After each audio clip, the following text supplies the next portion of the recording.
Wow, morning everybody. Everybody keeps telling me that we've got record growth in the UK and the economy's on the up and everything's great, but actually since 2008 we had 1 million young people unemployed then. We've still got 1 million young people unemployed now. We've still got over 2 million people unemployed. And the politicians are telling us that everything's great, you know, everything's on the up, you know, and there's 120,000 new jobs in the UK, and everything's peachy.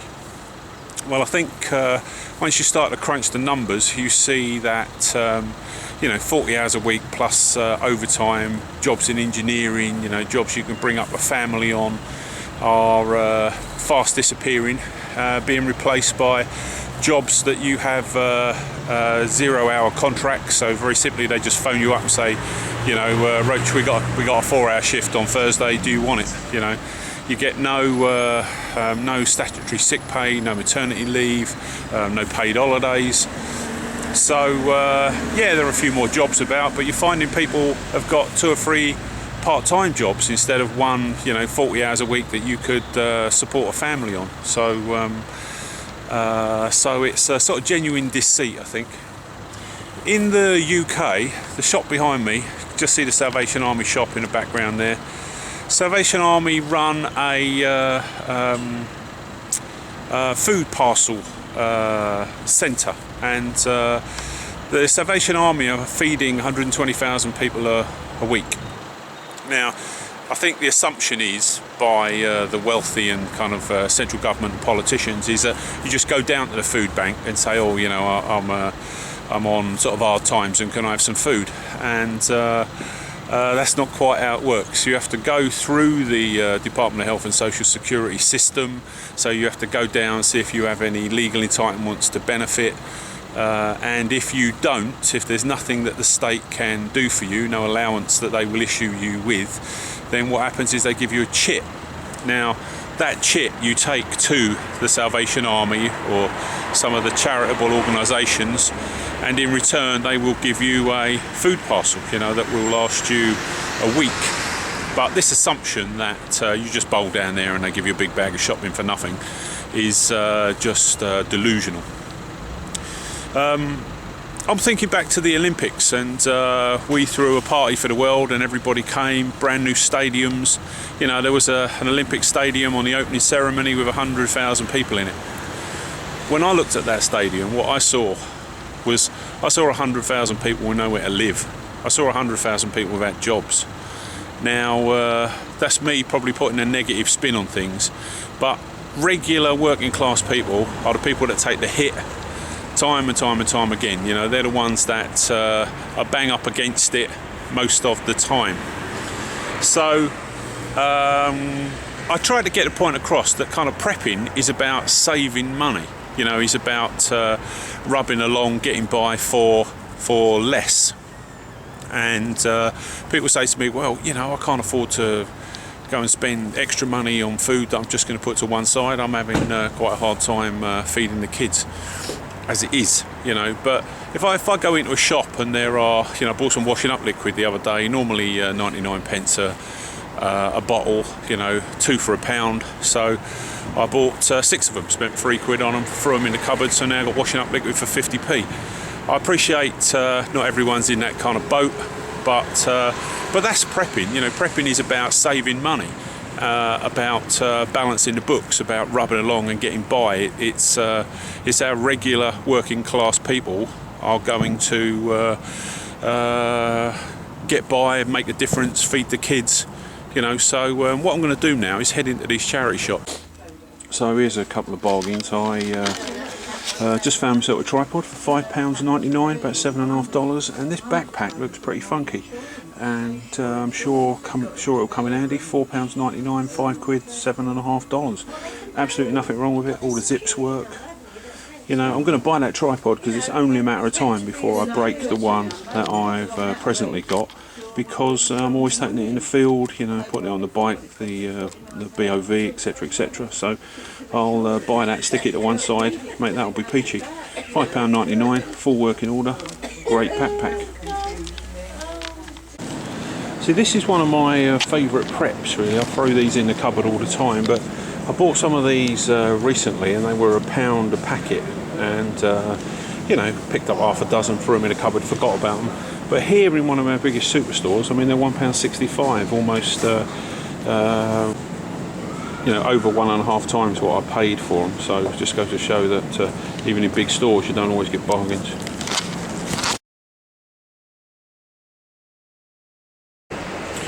So one thing I've been after to kind of top up my preps is like dried skinned milk. You know, it's about the only thing I haven't got in the cupboard that I could really kind of do with. I've got loads of flour and all the rest of it so I can make bread. But powdered milk for bread making, dehydrated, dried, which just means I can throw it on the shelf for about 12 months. But powdered milk for some reason is really expensive. You know, it's either, well, I'll show you.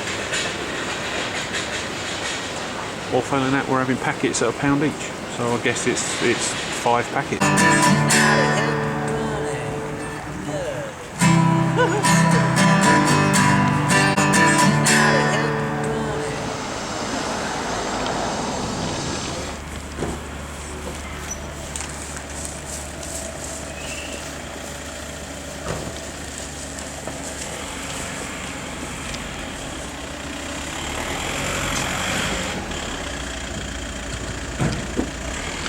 So I've had a walk around my local high street, and the high streets in the UK are dying.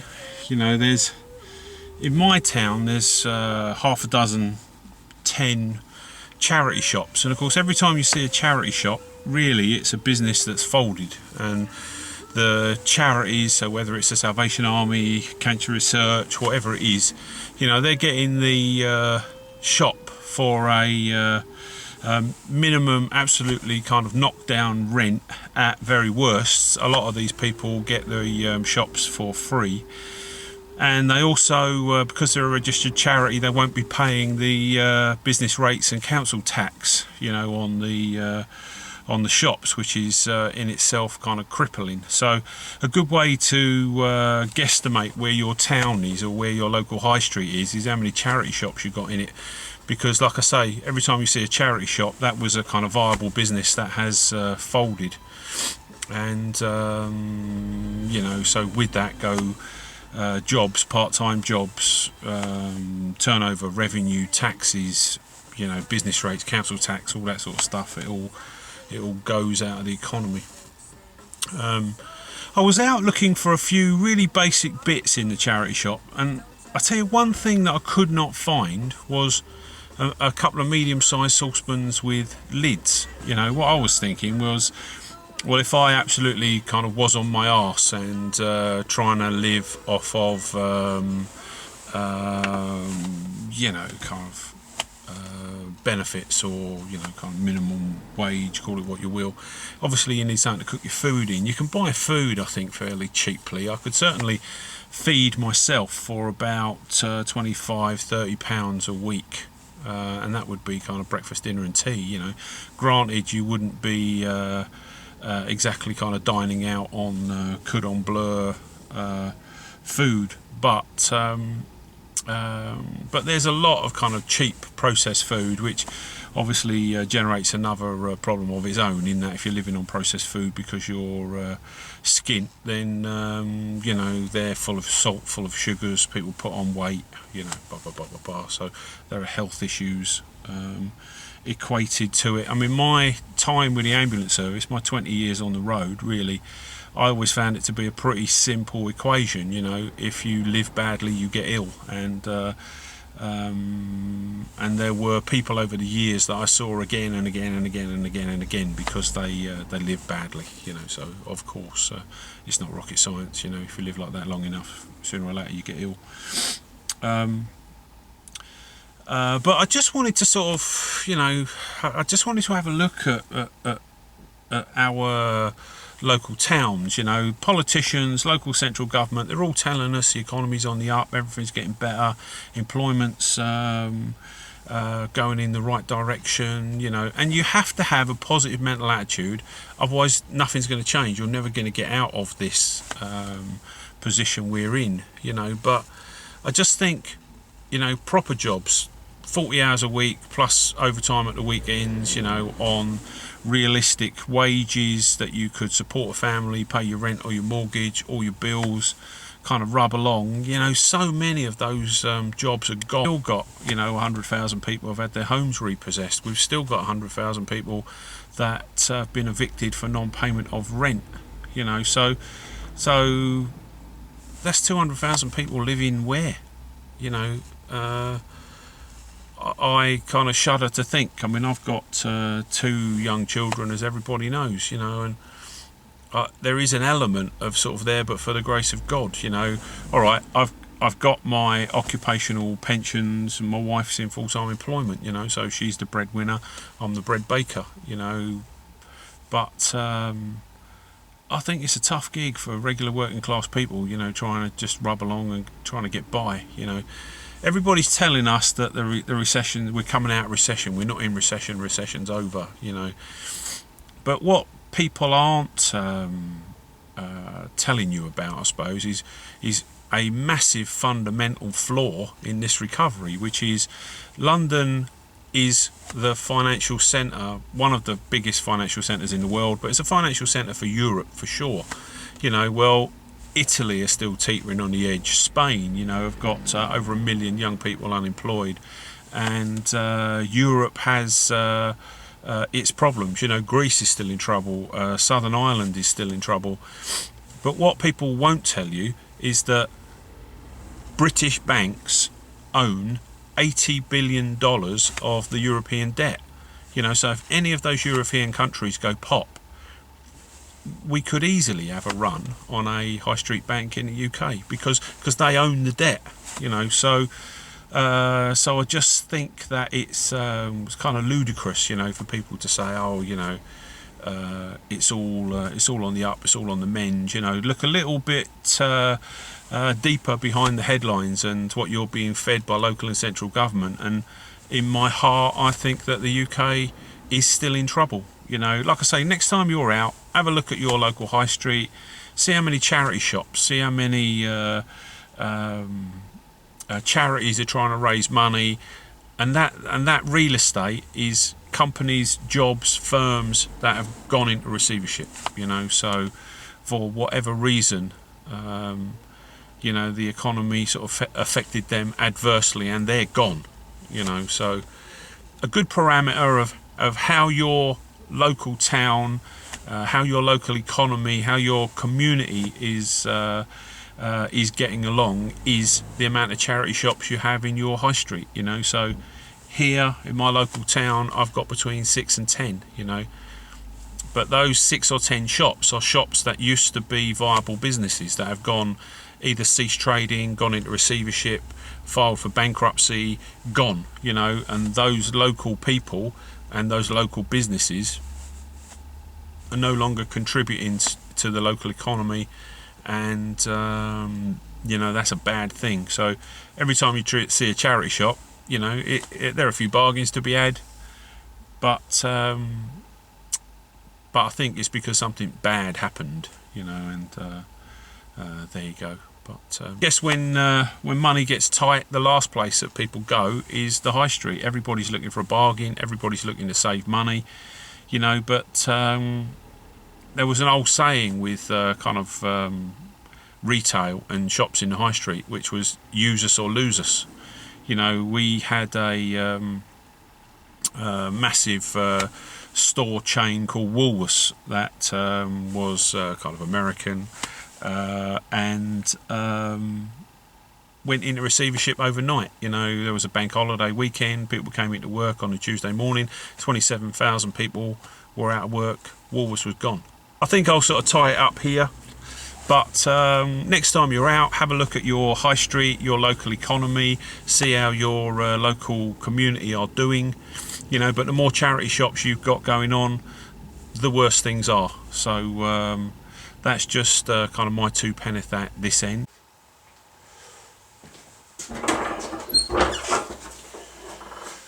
Wow, morning everybody. So my little walk around the shops, thought I was a few things short. So bought some dried milk powder, and predominantly I use this to bake my own bread, you know, on the odd occasion that I go out in the field, but I could as easily kind of make it on a fire in the garden, but my stock of dried milk was pretty low, so I bought a few of those.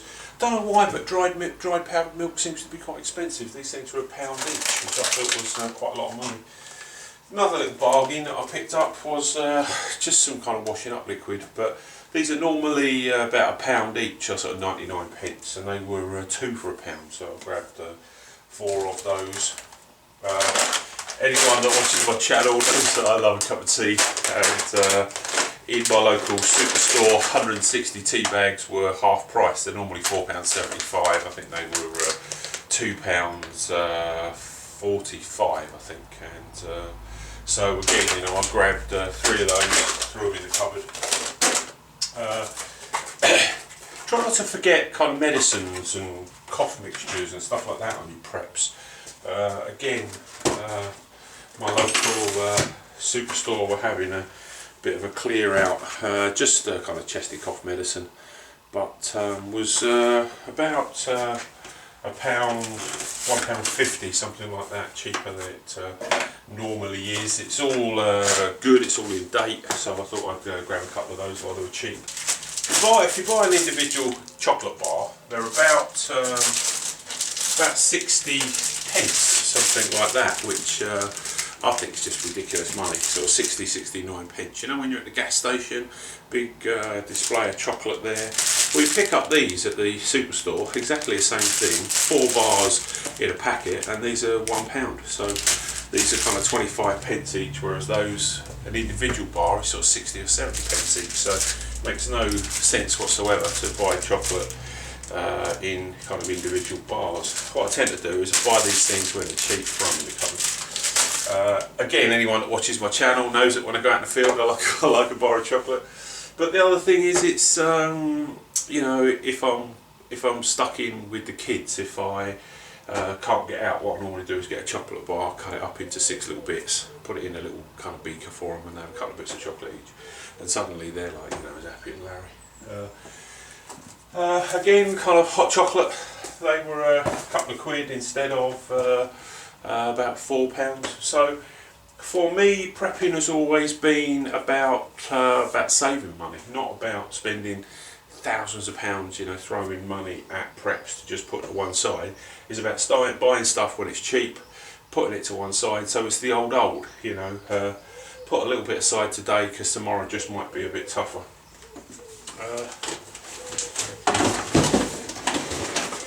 The old kind of Uncle Ben's rices I like, you know, again, either I take them out in the field with me, or they're a perfect meal, so kind of something like that.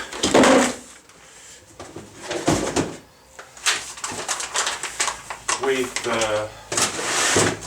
these pouches that I really like. Okay, so there's a packet of chili con carne, packet of Uncle Ben's rice. That's a good meal for me, you know, that's 450 to calorific content. There we go, 195 for the chili con carne, and he says desperately looking 194 for the rice.